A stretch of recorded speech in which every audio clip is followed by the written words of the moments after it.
זה רחוק. אני מהשומרון, לא, צופים, לא יודע אם שמעת על היישוב.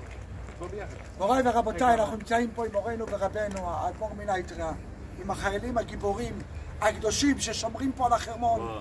באנו לפנק אותם עם פירות ט"ו בשבט. בסעודת ט"ו בשבט עכשיו, והרבי יעשה טיש בתוך החרמון עם 700 חיילים בעזרת השם. ועוד יותר טוב, ועוד יותר טוב, ועוד יותר טוב, ועוד יותר טוב, ועוד יותר טוב, ועוד יותר טוב. ותמיד יהיה לנו רק טוב, השם יתברך. חי, חי. הנה פה הוא תראו. אבל רגע, מה איתה? רבנית, תעשי בשביל.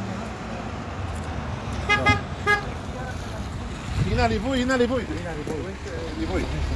הנה, וואו, וואו, וואו, מלא פירות. ט"ו בשבט, גם פה. וואו. תראה מה הולך פה.